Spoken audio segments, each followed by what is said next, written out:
Okay, hello children. Today we are going to revise this lesson, chemical effects of electric current.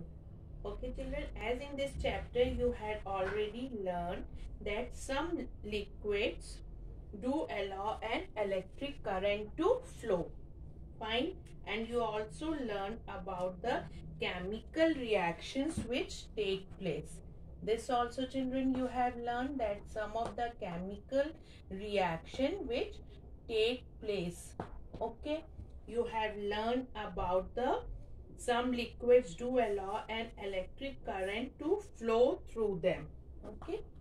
Some of the liquids allow electric current to flow through them.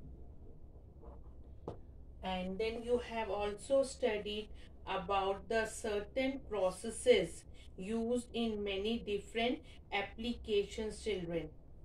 Okay, how this process is used in many different applications. This also you have studied in this lesson, chemical effects of electric current.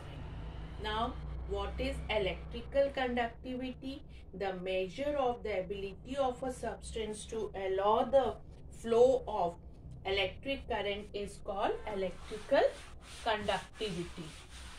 Fine children. Now there are two terms, conductors and insulators. Conductors and insulators. Now what are these conductors? Substances that are good conductors, have high electrical conductivity as compared to the insulators. Insulators are the poor conductors children. Fine. Now electrical conductivity of water. Pure water is a bad conductor.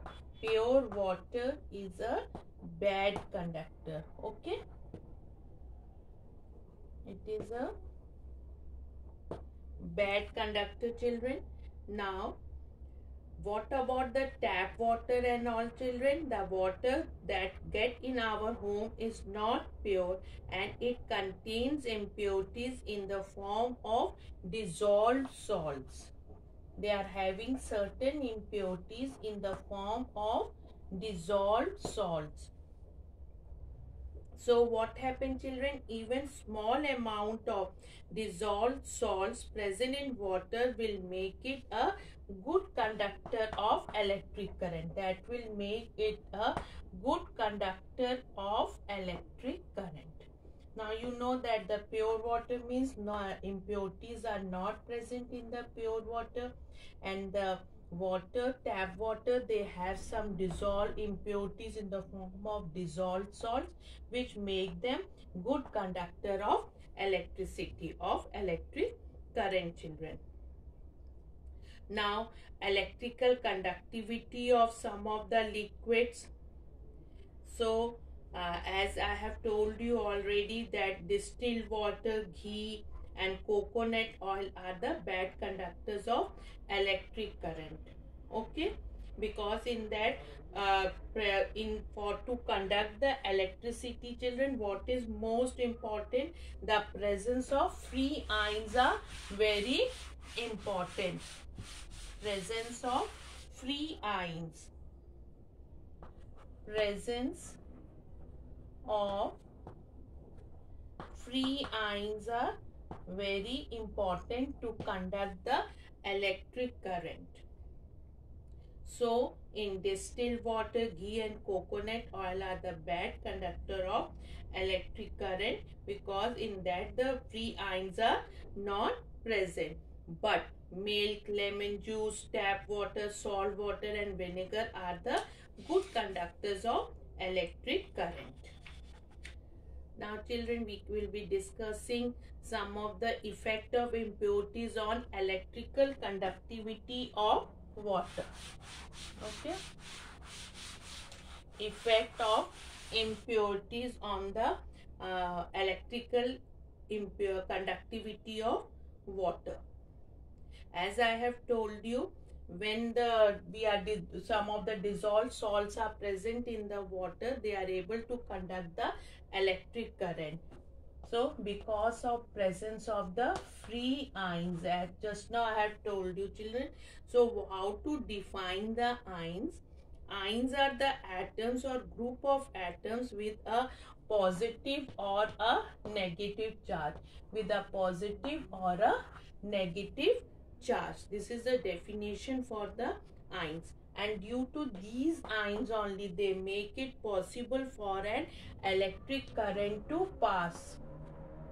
These ions only make it possible to pass the electric current through the solution. Okay, now we will be discussing about an electrolytic cell and the electrolysis, children. Okay, now for that electrolytic cell, what all things are required? An electrolytic cell. Okay, now this is a beaker. Okay, what is it? This is an beaker. In it, two electrodes are there. One is cathode, one is cathode and other is anode. Cathode is attached to the negative terminal of the battery. Cathode is attached to the negative terminal of the battery and anode is attached to the positive terminal of the battery. Now what is present in this beaker? That is known as electrolyte. Fine children, these are what? These are the electrode.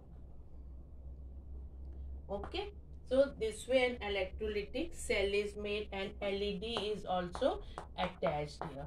Now this all is about the electrolytic cell, children. Now what is an electrolysis? Now if we come to a term electrolysis. Okay, now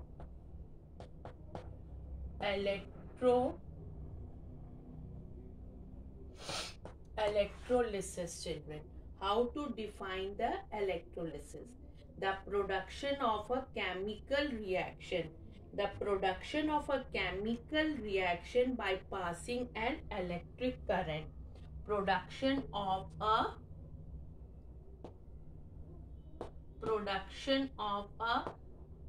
chemical reaction when an electric current is passed, that is known as electrolysis. Now as I have made an electrolytic cell, in this I'll explain you about the movement of ions, children.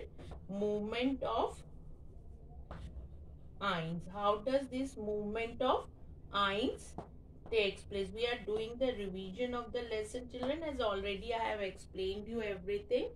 So this is now in this electrolyte, what is present? That sodium chloride solution is present here.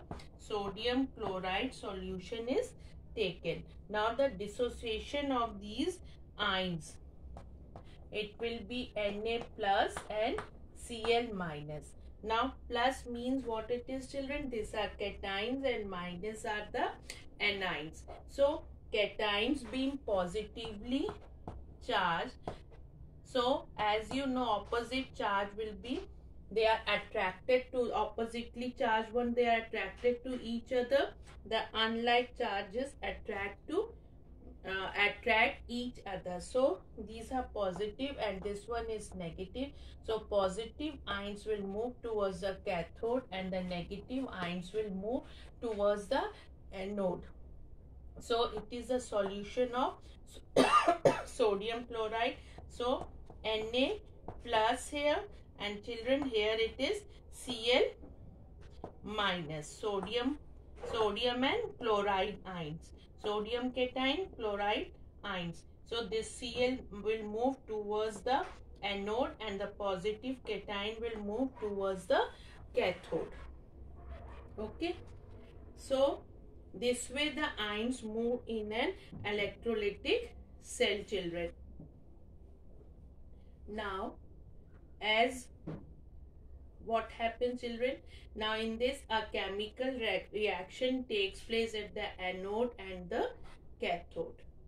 So in electrolysis of a solution of sodium chloride produces hydrogen gas, chlorine gas and sodium hydroxide.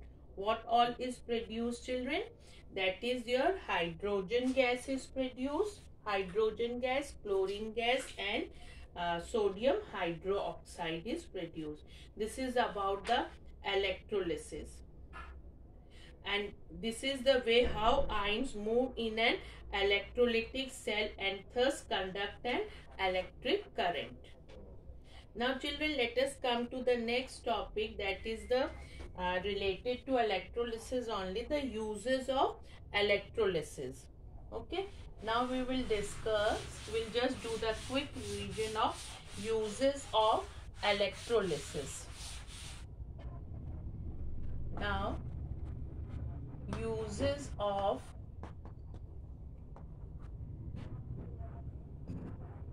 electrolysis. Okay children, uses of electrolysis. The process of electrolysis has many important industrial applications, children.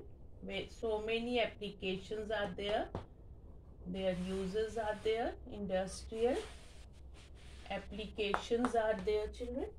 So electrolysis is used in industry for the production of many metals and non-metals.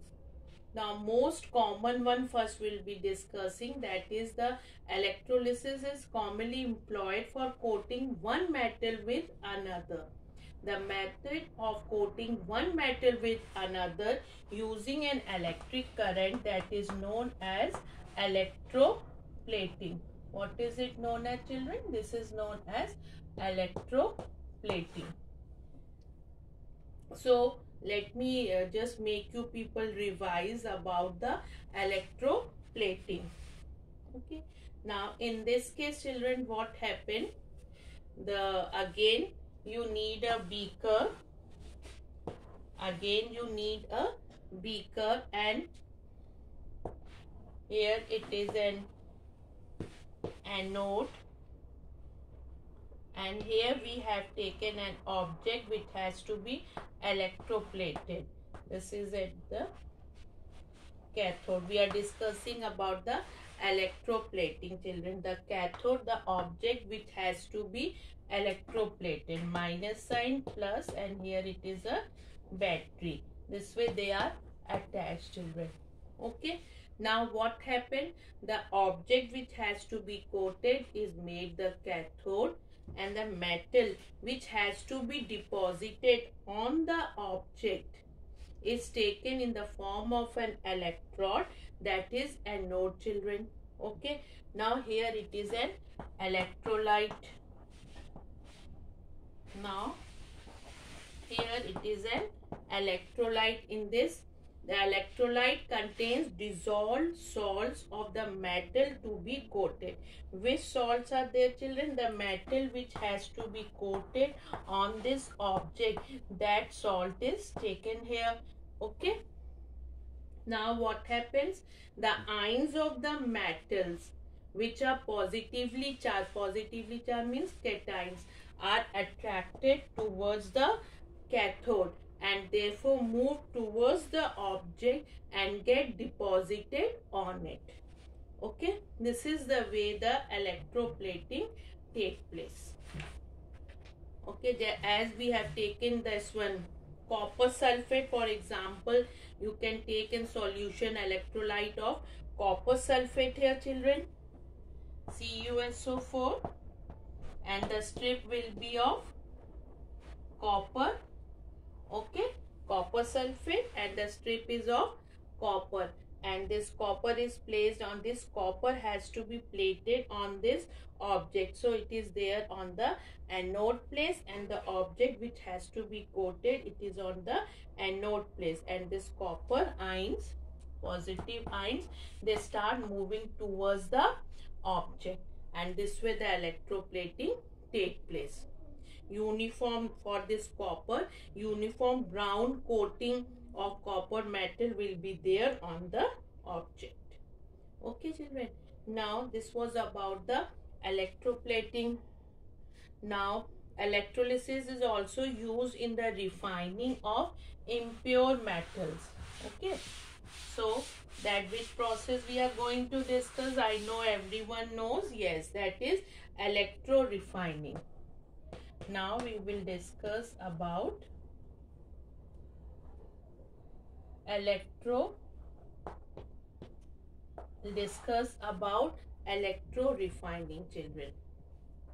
This method is called electro refining and can be used to purify metals such as copper, gold and silver.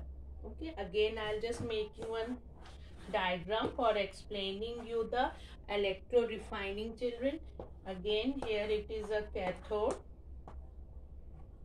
This is a cathode children. Okay, now here it is an anode. This is positively charged, negatively attached to the battery, negative terminal of the battery, and this is the positive terminal of the battery, negatively charged. Okay children, now impure copper rod is taken as the anode. This one anode, this is an impure copper rod. Okay, this is children impure copper rod taken as the anode. Fine children, and a very thin wire or a strip of pure copper is taken as the cathode. This is a cathode pure copper. This is a thin strip and pure copper children. Fine. Now electrolyte solution is copper sulfate. Okay, now on passing an electric current, the impure copper dissolves into the solution and pure copper metal gets deposited at the cathode. Okay, and then what happened, all that impurities that settle at the below of this children, this way it settles down. All these impurities, they settle down below the anode, and what it is known as, that is known as anode mud children. So this is the way how does this electro refining take place. So in this, what all we were able to discuss children, we discussed about the electrical conductivity. Okay, what all we have discussed children, we have discussed about the new things which you all have studied in this lesson, that was electrical conductivity. You have discussed about electrical conductivity children. Then we discussed about the ions, then electrolyte, and also positively charged and negatively charged cations and anions also you have studied right now children. Then you have studied about the electroplating and electrolysis. Okay, just a minute children, I'm writing it. Electrolysis,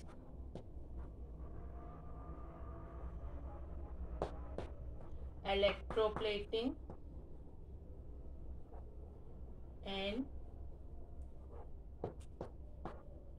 electro refining. Okay, these all terms and the processes you have studied children right now. Electro refining. Fine children, so I think so it is clear children. Okay, revise it properly. Thank you children.